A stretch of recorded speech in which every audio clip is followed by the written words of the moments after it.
All right, the official beginning. And as a reminder, we are posting these recordings on the YouTube channel. That maybe, could you put the link in the chat, Tanuja, so folks, because there actually is a method to these get-togethers, and we have been moving through the principles of complexity science and understanding, and we are about to share screen here, and we'll, as normal, we have a little presentation and then we move into the dialogue piece. So here we go. And sharing our screen. All right. Our intention is to engage in a collaborative exploration of the economic principles and the tools necessary for a regenerative humanity. And what might we uncover or devise to move the economic and finance system towards regeneration? That's the large question that we couch these conversations in. The subject of RegenEcon is huge, but by collaborating together, we may find new ways to help save our planet and our species. Last week, Tanuja presented a principle of complex systems, feedback loops, with examples of where they appear in everyday life, and more importantly, how can we design them when needed to help achieve regeneration. Today, we're going to look at Elinor Ostrom's 8 principles for managing the commons as viewed through a complexity lens. And Elinor Ostrom won the Nobel Prize for Economics in 2009. And as I was asked last night, why haven't I heard of Elinor Ostrom? Well, that's a question for you. Maybe it's because she is a woman. Maybe it's because she was addressing an alternative to traditional, as we call them here in the States, neoliberal economics. And in any event, the real story when she won the prize was the fact that she was a woman and that she wasn't in any traditional economic school of thought. But we think her work is amazingly cool. But before we get into Dr. Ostrom's work, let's first get a common understanding of what are the commons. The commons are the air, the water, the oceans, climate as in how it is being changed by humans, and pollution credits might be considered part of the commons as we work to mitigate our negative impact on the planet. The reason that commons loom large in economics is because they're hard to manage. They're very difficult to factor into economic models. And we can see the problems of trying to manage the commons through economic theories all over the place, because so much of today's economics is about privatization and monetizing. So that's the lens that's currently viewed through, and there's some things that are just really difficult to price and really difficult to privatize. But one thing we all can agree on is that the commons are an essential part of what's needed to live life on the planet, air and water. So here are the 8 principles that Elinor Ostrom won the Nobel Prize for. That we have clearly defined boundaries for the commons, that rules should fit local circumstances, participatory decision-making is vital, the commons must be monitored, sanctions for those who abuse the commons should be graduated, Conflict resolution should be easily accessible. Commons need the right to organize. In other words, they have legal rights, and that they work best when nested within larger frameworks. And at the bottom is the actual link to her book, The Governing of the Commons. And in that award-winning study, Governing the Commons, the Evolution of Institutions for Collective Action, Dr. Ostrom poses the theoretical and empirical alternatives to the current economic models to begin to illustrate the diversity of solutions that go beyond states and markets. She writes that the current economic models are not wrong, rather they are special models that utilize extreme assumptions rather than general theories. So the current economic models can successfully predict strategies and outcomes in fixed situations, approximating the initial conditions of the models, but they cannot predict outcomes outside that range. And when Tanuja showed that to me, she said, I need be jumping up and down with joy, because that is my main argument with current economics, is they require very, very constricted variables in order to maintain their usefulness, and real life just doesn't work that way. So yes, indeed, the current economics only predict successful strategies in very fixed situations, not in real life, where we find ourselves today suffering from the unintended consequences of that. All right, so Tanuja found a really amazing example of commons management that shows the alternative ways that Elinor Ostrom highlighted. So we're going to look at the Bali water temples. It's a 1,000-year-old tradition that is a way of managing thousands of small rice fields and many underground rivers and many human-made canals. So they call what we refer to as watersheds here in the States subaks. And subaks are a collection of fields that depend on one source of water. Each one of these subaks has a temple, and there are hundreds of temples, one for each subak. The deity in the temples is the water goddess, and each temple has its own annual water goddess festivals. The farmers gather at the temples during the festival, and they bring offerings from their farms.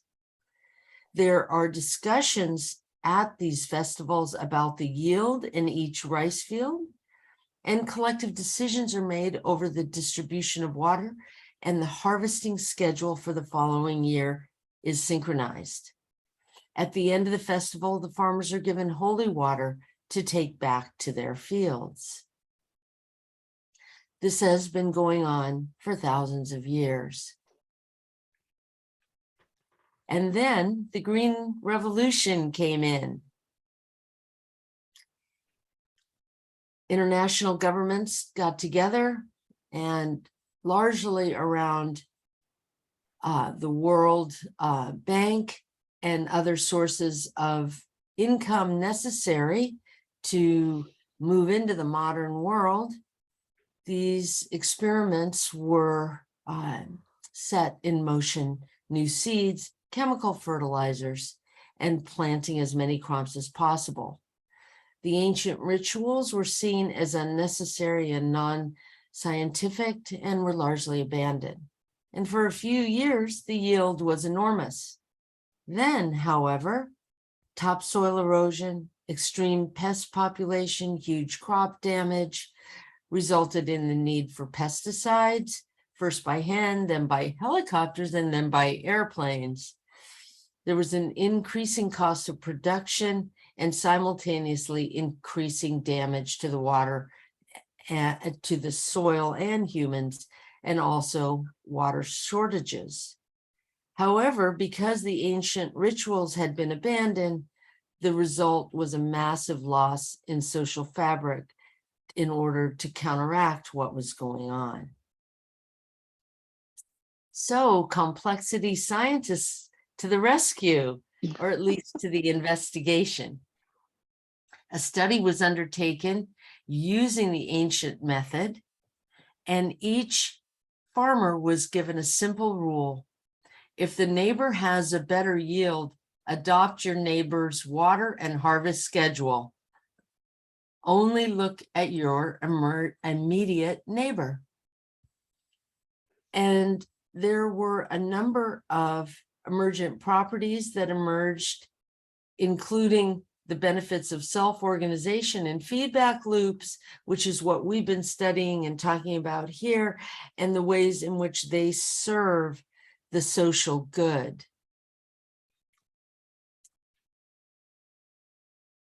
The results were that each farmer, when they returned to these ancient methods, their harvests improved to near maximum. The simulation reached the same conclusion as the farmers. Over time, scientific method could not better the results of the traditional method, and the farmers' yields increased 4 times. The conclusion is individualization of modern economic principles led to degeneration, where the collaborative method led to regeneration. Through collaborative commons management, the individual behaviors had emerged into a perfect result that was optimally beneficial to all. So what really is at the heart of this is considered by many to be ritual, and the ritual of common community working together. So at its heart is gratitude for the whole person.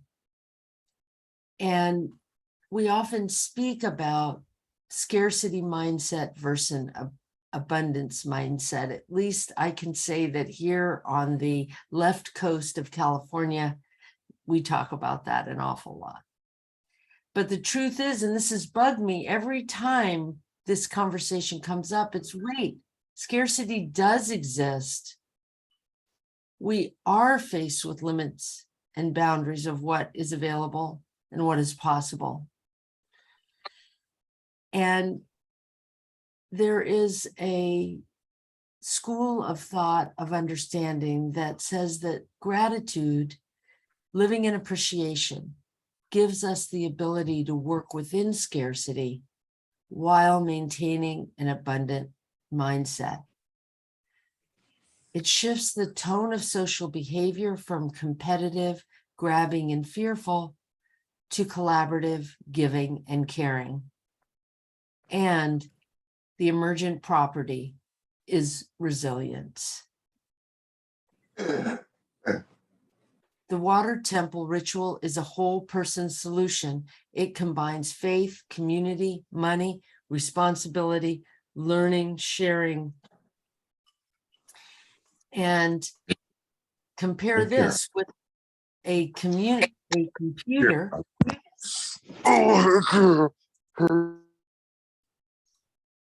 Okay, let's make sure everybody has their mute on, please. So comparing this commons-based solution with a computer monitoring the crop, water, and weather. Oops, I touched the screen. And I cannot read the rest of it because I am blocking. Using AI to suggest solutions. Yeah. And I'm going to turn over now to Tanuja to walk us through this last part, because this is really Tanuja's expertise, if you would be so kind. Yeah, thank you. Thank you, Pam. So what I thought I'd do with the slide, give a bit of context to the environment within which those cultural rituals are seated, where they happen. So the underlying worldview of the Balinese culture is that the primary dynamics of the universe is male-female, or what's called yin-yang. The male aspect is the self-expression, self-identity, and is therefore not leaning towards collaboration. It's about the self. The female aspect is collaborative. It's towards community and transformation. So the little picture there that you see, there are two straw figures. The left one is male, because you can see he's taller and he appears to be holding a sword or something. And the woman there on the right-hand side with the yellow skirt is more of a gentle, bit of a dancing figure. So the ritual always incorporates these two principles. You can call them energies, male-female energies, in every aspect, in the way the rituals are done, in the reasons for the ritual, as well as their view on what makes regeneration happen, right? So what they're basically saying is that the male-female participation is a prerequisite for a regenerative solution. Mm-hmm. Additionally, on a personal level, what they say is that the world, the external world, is a reflection of the inner world. So you can think of the external world as the materialization of our ideas. So our thoughts materialize, or they become concretized in our external worlds. Therefore, to build the external world, to change it, what we really need to do is work on ourselves. Self-discipline, self-growth, things like meditation and so on are critical. And in fact, it is the only way to change the outside world. I wanted to show you how this is quite a different approach. I like to say that it is an inside-out approach to the one that we're used to in the Western culture. Pam, could we go back to the previous slide for just a second? So the last point there, let's compare this to a computer simulation. We're all going towards this sort of automation, a robotic automation, AI-based. So imagine that we were to take this water temple ritual and replace it with some sort of a centralized AI somewhere that does all of these real-time calculations using all of the data and then beams it to your mobile phone. You're the farmer. You get this daily or weekly or whatever update through an AI program about all this data. And I just want you to think for a few minutes. What would be the impact, the social impact? Let's just assume that the data, that the performance of the data is identical to the traditional method. Let's say there's no difference on that. But what is the social impact between having a ritual-based, community-based ritual, a ritual based in gratitude and giving, versus us sitting at our homes and receiving a real-time data? And then think on that for a minute, reflect on it for a minute.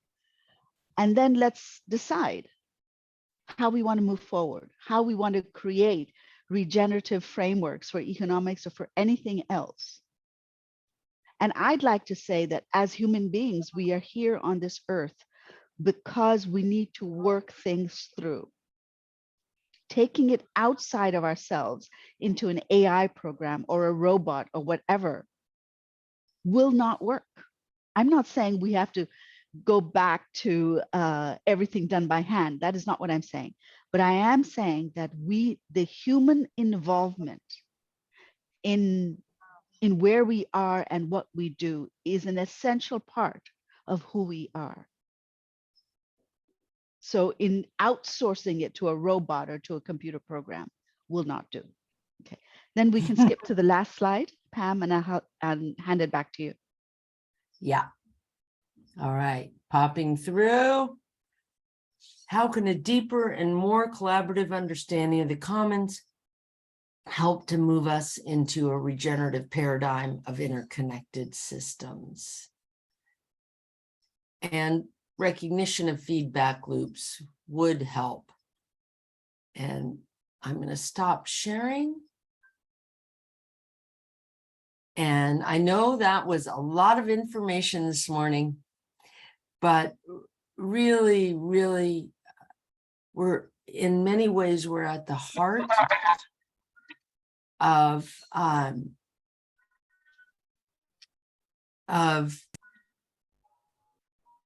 I think the energy source for change, which is moving from the individualistic, competitive way of the current economic system to a way of collaborative working together and figuring out more holistic ways to move forward. So with that, we can open it up. We do ask when you share that, if you just tell us where you're checking in from, and I look forward to a conversation with you all. Or a review. Do not hesitate to say, what was that again? Because there was a lot of information. So, all right, Eric, thank you. Hi, everybody. I'm Eric, and I'm in Spain now on the Mediterranean coast, where I have projects going around regenerating community and land. What just stimulated me to respond in this moment was towards the end of the presentation, Tanuja, where you were affirming the importance of ritual and contrasting that to just data dumping is what I would call it. And what occurred to me is, I mean, there's a lot of functions that are kind of recognized for ritual within community and within societies. And those rituals can be everything from, you know, thanking a water goddess to meeting every Tuesday morning for a coffee with your best friend. You know, it's like one of the things that I think makes us human, and one of the ways in which we transmit learning, is through story, right? That, I mean, and this is something that probably, you know, goes back even beyond the cave paintings. Humans tell stories. And ritual is a way that we embody story. And that makes it really, really profound, you know, beyond its sort of like, you know, land management function or its community glue. It also is how we individually embody story, and it's also how we affirm our connection with one another. I know it does more than those things, but those are the things that just kind of rang a bell as I was listening to, and I wanted to share that. Yeah, minimally that much, right, Eric? Minimally that much. And I think the field of cognition is fairly young at the moment. We have a distance to go before we understand how our cognition develops, how it moves, right, as we go through life, and how it changes based with information, based cognition, sense making, all of that together. Mm-hmm. Yes, thank you, Catherine. Good morning. You're on mute. Good morning. And yes, it's wonderful to be here and love the conversation. I do, and this is such a great segue, because I think the tension that we're in as we see where we are and look back at where we used to be and try and figure out what is next is there's an awkwardness, because we value what came back, what came from the past, and yet there's also a resistance to going back. We want to go forward. And I think the ritual and the temple, the goddess, are such rich ways in which you begin to seat yourself into the system and do that with a reverential tone. And I think it's the reverence that we're missing. And so I'm suggesting that there is actually a path to reverence through cognition. When you truly get the complexity of the world, you truly get how seated we are in that we are truly a part. When your cognition can grasp that, there is an awe and reverence that just comes up. And I found that in working with the earth principles that I work with, it just has really given me the experience of the awesomeness that we are part of. And that has to generate that sense of awe. I do think that that is one of the key things that we're missing. And certainly the AI piece is a really good example of that. And the other crux is that so much of what we do or have done in the West in the last few centuries has been human-centered.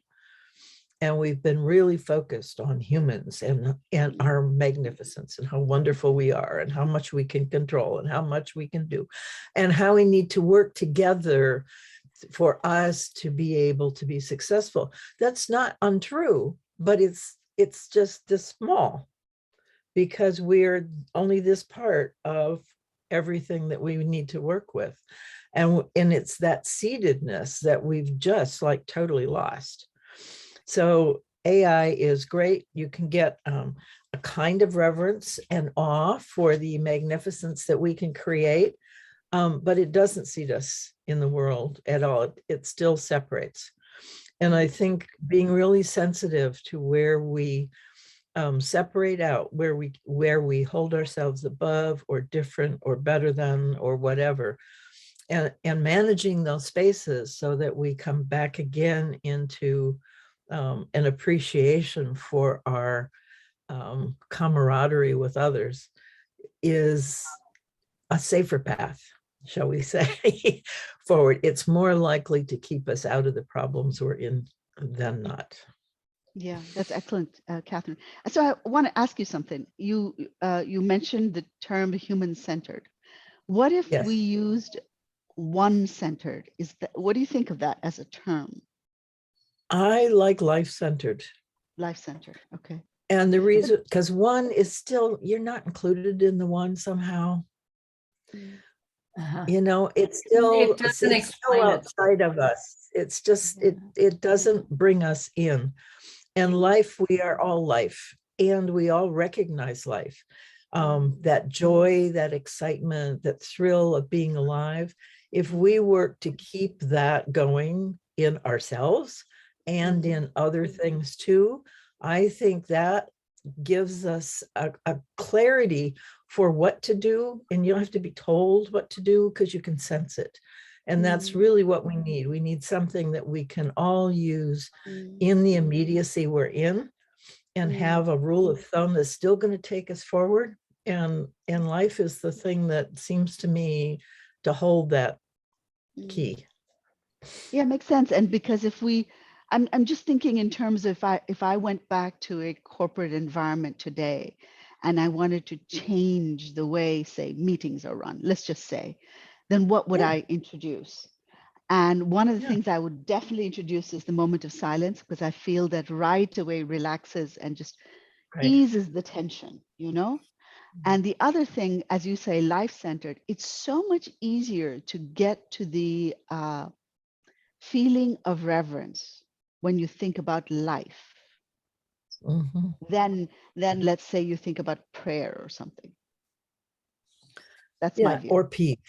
Yeah, I have a problem with peace. I mean, but to your point, the meetings, you know, if people love to come to the meetings, there would be life there, right? There would be excitement and joy, and people would say, yeah, oh, I want to go. And that's what you want to see. That's the measure, you know? So what do you do so that people go, yes, I want to be there. I'm really excited about coming and talking to you this morning because we're going to do something and it's going to be great. So we can see that happen. I mean, it's a real tangible touch point. Yeah. Thank you. Thank you, Catherine. Lisa. All right. Yeah, Lisa.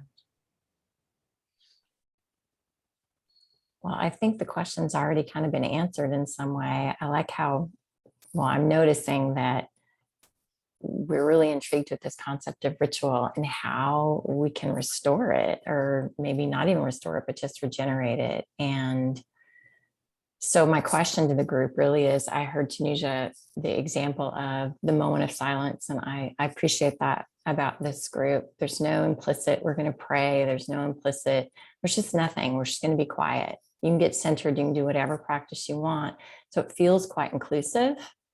And I'm very spiritually oriented. So, that may be a biased perspective for me, but my question is, what would that look like, a restoration of ritual to a community? And you've already provided one strategy for that. So what are some other strategies for that, regenerating ritual within the context of community, really intentional community?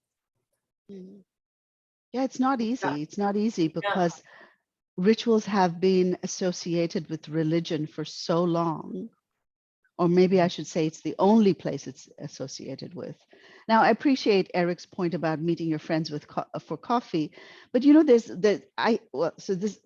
there's one difference, I think, when your ritual is associated with, let's say, a goddess or a temple or something, then you're coming to it with a giving mindset. You're giving first and taking second. But if you're going for coffee, you're saying, I'm going there because I like it. So it's you first. And that flip is incredibly difficult, I feel. And the only place, maybe there are two places. One is religion itself, or God, let's say. But the second is, I think, very young children. We're all willing to be giving first when faced with a baby. I think. Yeah, because I would actually not be certain that religion has giving first. I would even wonder if in much of organized religion there's not still that element of me first. So Really? yeah, I think it's somewhat problematic, but I agree with your point that giving versus taking is what we're aiming for. Luis, good morning. Good morning. Thanks for inviting me back. Very interesting conversation. I was just thinking that ritual, in itself is not good or bad. I mean, you can use ritual in many different ways. I mean, the Nazis used ritual in a way that was very destructive. So this kind of battle between war and peace is filled with ritual. And I was thinking, when you say ritual, I said, oh, wow, that is a way that we as humans socially construct, a way to manage our routines. And in the Balinese sense, they're managing a routine that's constructive to their well-being, by creating that ecological system that really actually benefits them. My interest is obviously the idea of the commons and how that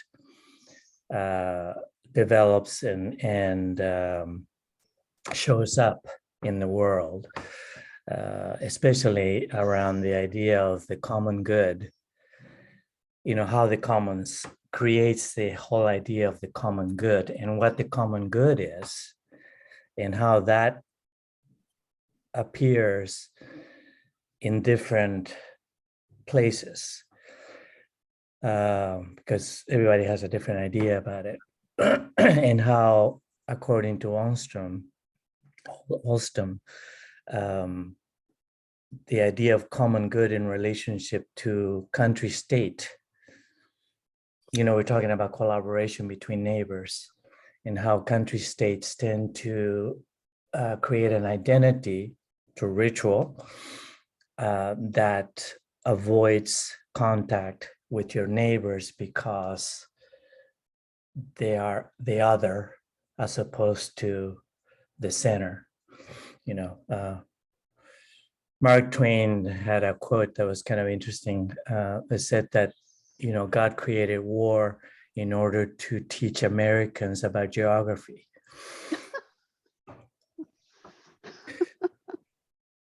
Does that make sense? Yeah, So I get it's a kind of expanded view, of the self-centered sort of view of country state of identity and expanding into a larger commons, but it kind of in a, Twain kind of funny way. The Mark Twain kind of way. Yeah, Yeah, very much a Mark Twain kind of way. yeah, exactly. It's like, okay, you're gonna know about the rest of the world. Well, I'm gonna, do it in a different ritual Yeah. way. So my Mm. question is, how do we expand the idea about the commons? And how do we look at ritual as a social construction, but in a way that is more regenerative, So Yeah. Yeah. And that's Louis, this is such a good point. When you were speaking, it occurred to me, the other side of ritual, or the other connotation, is that rituals are set in stone and you can't change them. Like if you change them, then you're committing a crime. It's a blasphemy of some kind. And that's the negative side. So one of the things I liked about the Balinese ritual is that there's a learning aspect. So you come together to learn what has happened in the past year. And then you change, you tweak it. You don't change everything. You tweak it to incorporating the learning cycle. The learning feedback loops is critical. right. Yeah. And the feedback look is like, it's got to happen as It's part got to of that. happen. Yeah. Yeah. Otherwise, the ritual itself holds you back. Yeah. So. Yeah. Okay. Poyom, good morning. Oh, you're on mute. Thanks. Good morning. Yeah, this is a fascinating conversation. I wanted to talk a little about ritual, and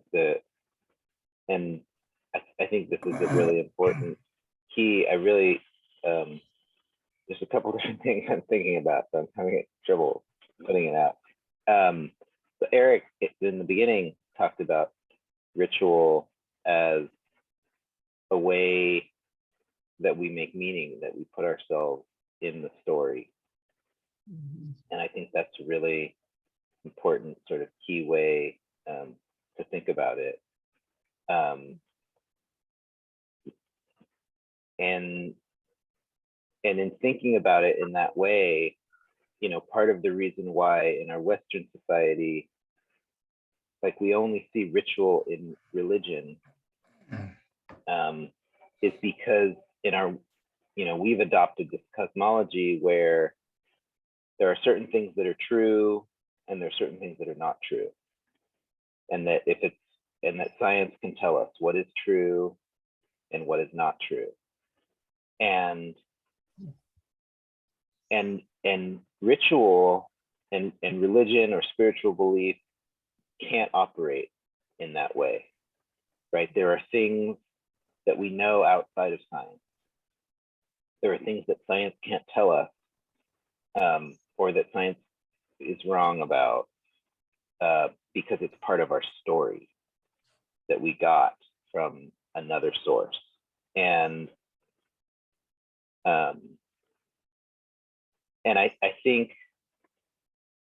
I think that there are times where ritual can change, but it changes because somebody came back with another piece of the story. They had a vision, or they went to the other side and communicated with something there and came back and said, you know what, I saw something else. We need to do it differently. And I think, so there's two, so I think that difference of like the ritual putting you in the story, like putting you in the center of the meaning making of what sort of this is that we're doing, is key to that sort of piece of what makes it a ritual. Where if you're talking about going to have coffee with your friends, it's only a ritual if that has become if that has become part of what your understanding is of what you're even doing, sort of as a core being. If that's part of your story of like, oh, this is who we are and this is what we do because this is who we are, then that's the kind of thing that, oh, well, I'm going to do this forever for the rest of my life, because if I don't, I won't be what I am, because this is what I do.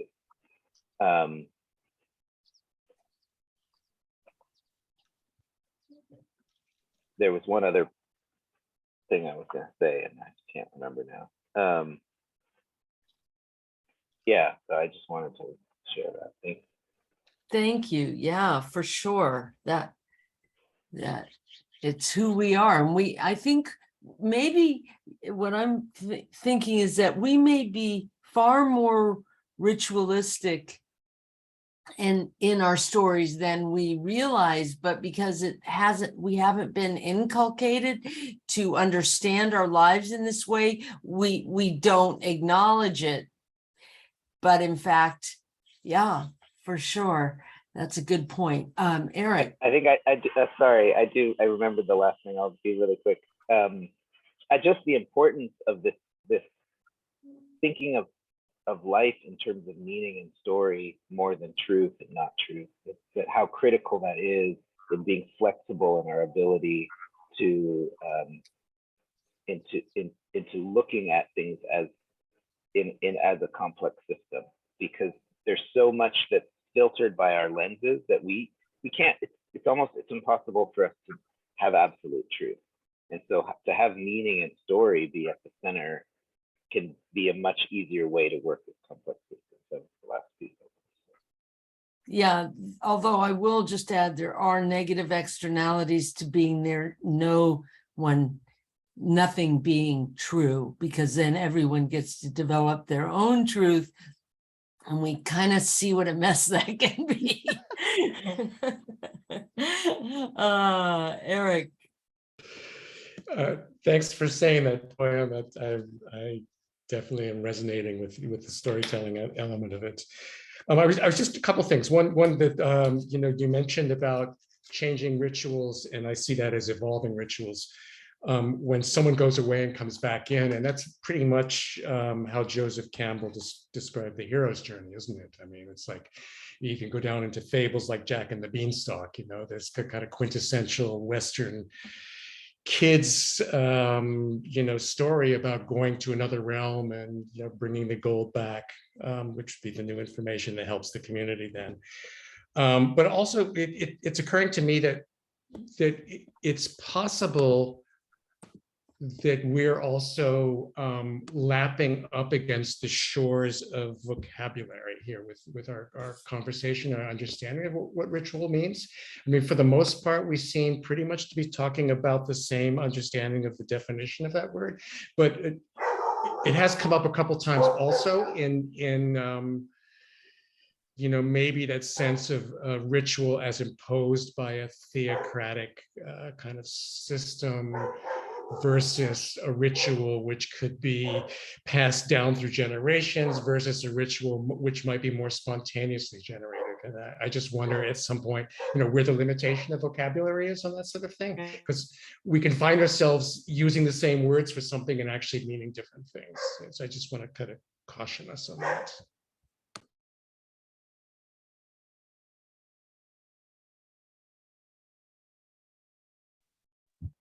Thank you. Yes, vocabulary really gets us all into trouble all the time. Yeah, RT, good morning. Good day. Good evening. I always get up in the middle of this call and switch the light on because night falls very quickly here near the equator. But now I just wanted to say two things very briefly. One around rituals, the rituals in temples and the rituals in the fields. And, I grew up sort of questioning all the rituals in the temples because, frankly, Jains shouldn't even have temples in the first place. But the rituals in the fields and in daily life about not eating certain things at certain times of the year, or perhaps eating before sunset, or I'm talking a lot about food, but it's not always about food, the rituals, but even sort of fasting and so on. So those rituals for me mattered when they were closer to the earth and way outside the temple. But that's just when I sort of questioned people on why certain things happened in certain ways, it was interesting. Some of that knowledge had been lost, and I think the fact that I was asking maybe was a way of sort of trying to restore that knowledge.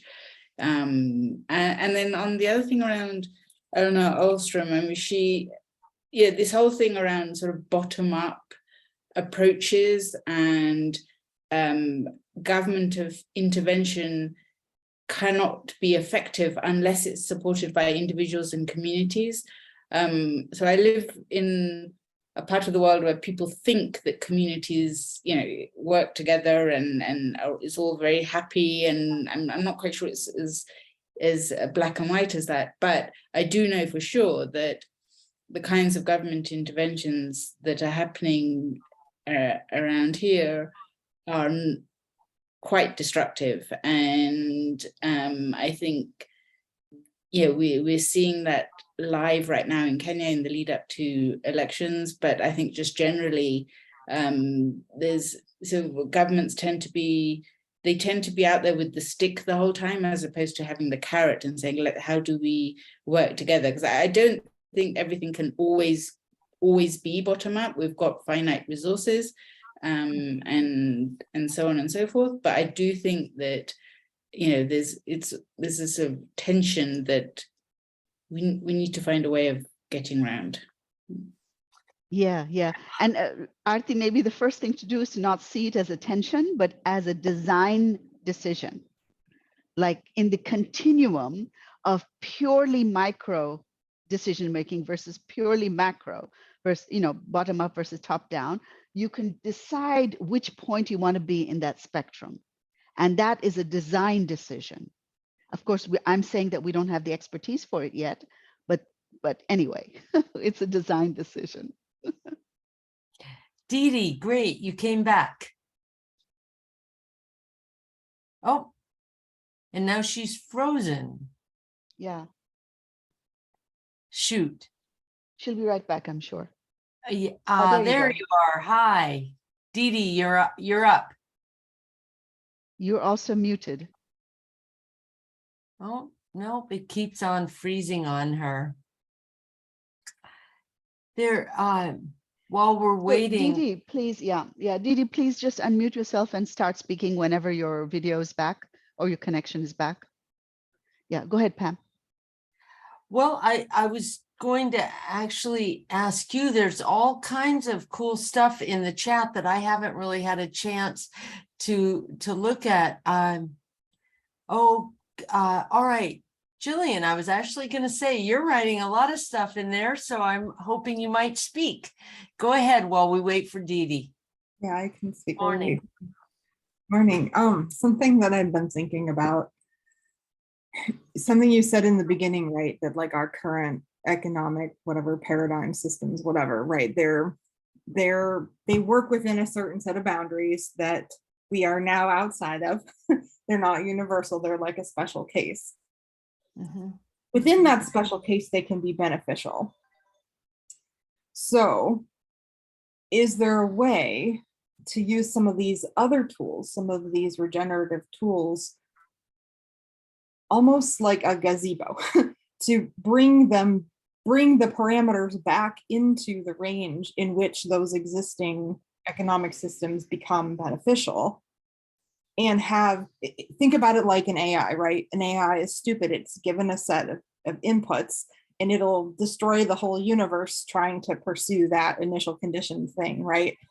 But if it had a catch where it could realize that it's gone to a place where its initial assumption box, it's no longer in its box anymore, could it detect that and know that it needs to come back into the box? And maybe Well, it can't bring itself back into the box, right? Something else might have to bring it back in the box, but it could, it's like Jubilee, right? We have systems like this where, you know we have an imperfect science and imperfect understanding, but could it have a trip switch so that it Right.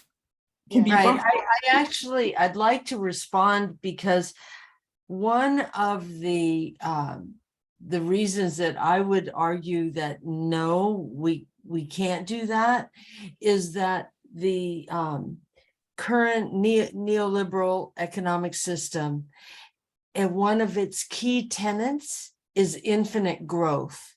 You need more and more and more fresh inputs all the time to keep the thing running. And that's what we've really come to see, is that About there's that. Right. Think about that though, right? Like living systems have a period of infinite growth too. They just don't do it forever.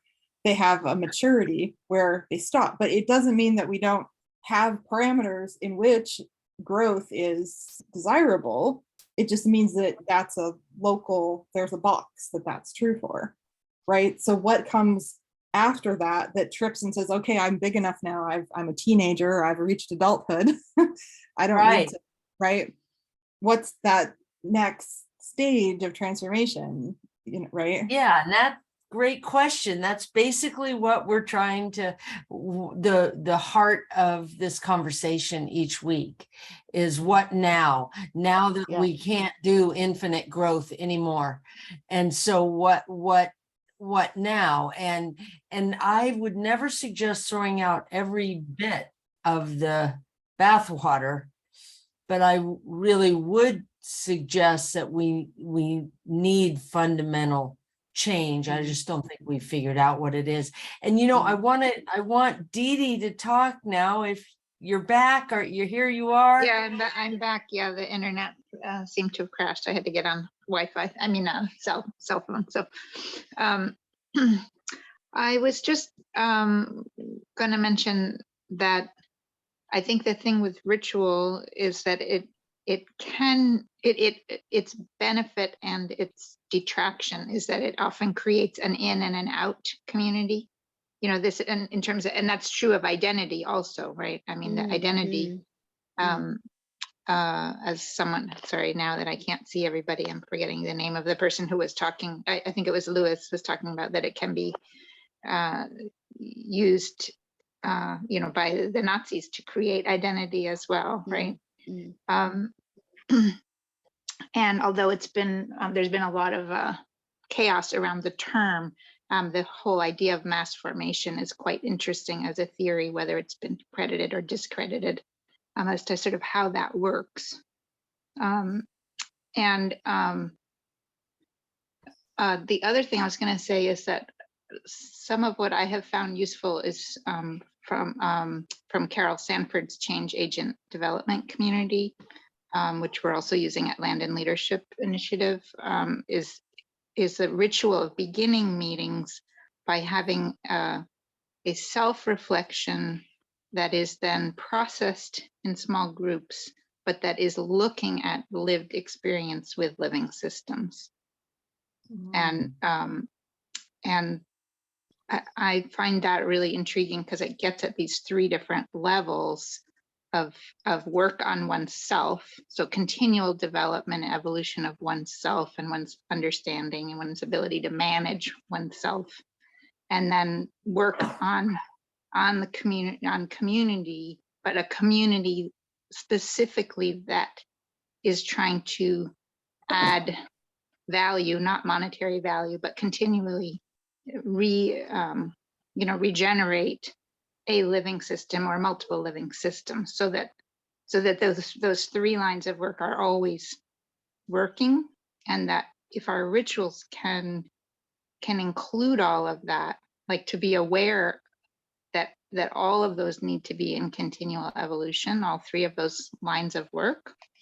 I think that's a kind of a way of checking our rituals, just kind of you know, are we just working on ourself and our farm, or are we working on ourself, our community, and our farm, for example? Or if we're just working on community development and we have no self-development, then we're going to deteriorate into arguments and petty stuff and criticisms. And so to me, that's a way of checking to see, are we working with the whole system at once, which includes self-development, but isn't limited to it. Excellent. And that is such a lovely place to, unfortunately, need to conclude.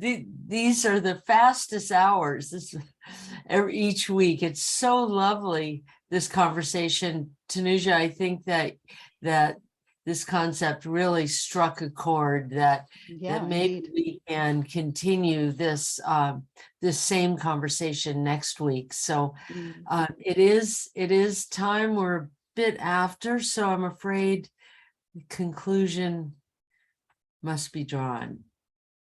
That's right.